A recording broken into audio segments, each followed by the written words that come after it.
আসসালামু আলাইকুম। আমি এখন তৈরি করে দেখাবো কই মাছ ভর্তা, হাইব্রিড কই মাছ। ভালোভাবে ধুয়ে নিয়েছি। এখানে লেবু দিয়ে আর লবণ দিয়ে ভালোভাবে কেচে নিয়েছিলাম। এরপর পানি ঝরিয়ে আমি কই মাছের ভিতরে সামান্য লবণ, হলুদ গুঁড়া আর শুকনো মরিচের গুঁড়া দিয়ে দিলাম। আর এখন আপনার আদা রসুন বাটা ভালোভাবে মেখে নিচ্ছি। দেখেন এপিট ওপিট করে ভালোভাবে মেখে নিতে হবে যাতে ভিতরটা ঢুকে যায়। আমি একটু কেচে নিয়েছি দেখেন মাছগুলোয়, যাতে মশলাটাও ভিতরে ঢুকে। এই হাইব্রিড কই মাছে অনেকেই খেতে চায় না গন্ধর জন্য, তবে আমি যেভাবে এই রেসিপিগুলো তৈরি করি আমার একটু গন্ধ থাকে না আমার মাছে। তো 15 মিনিট রেস্টে রাখার পর আমি চলে আসলাম। আমার কড়াইতে সামান্য একটু তেল দিয়ে দেবো, প্রায় 2 টেবিল চামচের মতো। এখন মাছ দুটা দিয়ে দেব।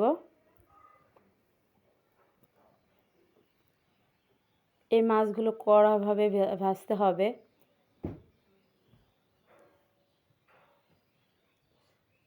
হয়ে গেছে এক পাট, দেখেন একটু বেশি হয়ে গেছে যদিও,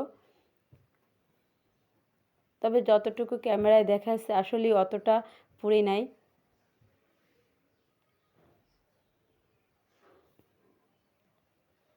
একটু আলো অন্ধকারের মতো পড়ছে, এই জন্য দেখাচ্ছিল যে পুড়িয়ে গেছে, কালো হয়ে গেছে। আসলে কালো হয় নাই, আমার ক্যামেরাটা আসলে অতটা ভালো না, এই কারণে এরকম দেখাচ্ছিল। আমার মাছ ভাজা হয়ে গিয়েছে দেখেন।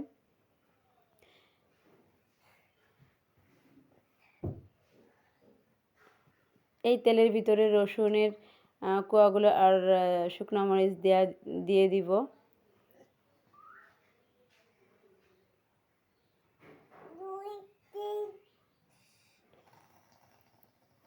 ভালোভাবে ভেজে নিতে হবে, রসুনের কোয়া যাতে সেদ্ধ হয়ে যায়, সফট হয়ে যায়, সেভাবে ভেজে নিতে হবে। এর ভিতরে আমি পেঁয়াজ কুচি দিয়ে দিলাম। এখানে বড় সাইজের 2টা পেঁয়াজ দিয়েছি,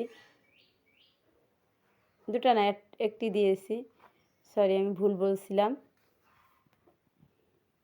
ভালোভাবে ভেজে নিতে হবে যাতে রসুনগুলো এবং পেঁয়াজ কুচিগুলো সফট হয়ে যায়, এমনভাবে ভাজতে হবে।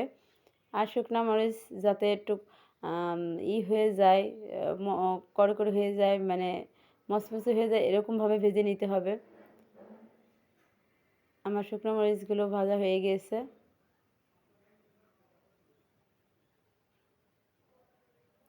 দেখেন আমার রসুনগুলো অনেকটা সেদ্ধ হয়ে গিয়েছে।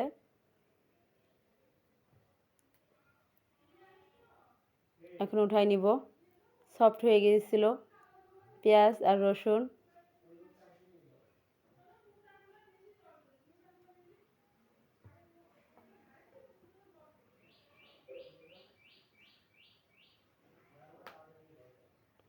এখন এগুলো একটু শুকনো মরিচগুলো যাতে নরম না হয়ে যায় সেজন্য আগে ভেঙে নিচ্ছি আমি।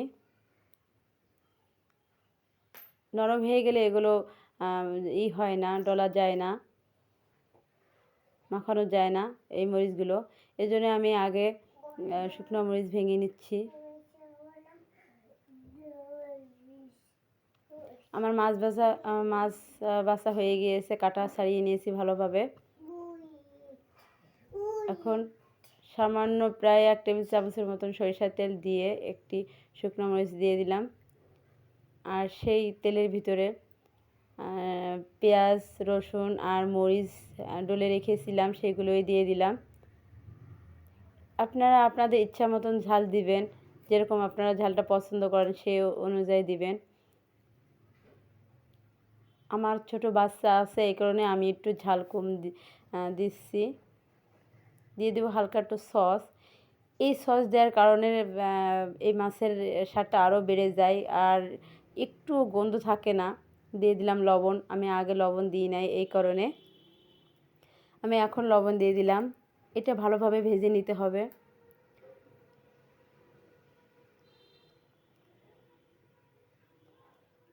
এই ভর্তাটা এতটা মজা লাগে, মনেই হবে না এটা আপনি চাষের কই খাচ্ছেন। এটা একটুও গন্ধ লাগবে না, খুব টেস্ট লাগবে। আমি সামনে একটু উঠায় রাখছি আমার মেয়ের জন্য। সে আবার ঝাল খেতে পারে না, এই কারণে। দেখেন কত সুন্দর হয়ে গিয়েছে, কালারটাও অনেক সুন্দর হচ্ছে। আমার এই রেসিপিটা যদি আপনাদের ভালো লাগে তাহলে লাইক, কমেন্ট এবং সাবস্ক্রাইব করবেন প্লিজ। আমার নতুন চ্যানেল, আপনারা একটু সহযোগিতা করবেন। হয়ে গিয়েছে আমার কই মাছের ভর্তা। কত সুন্দর কালার হয়েছে দেখেন, একটু পোড়াই নেই, আরও টেস্টও অনেক সুন্দর। আল্লাহ হাফেজ।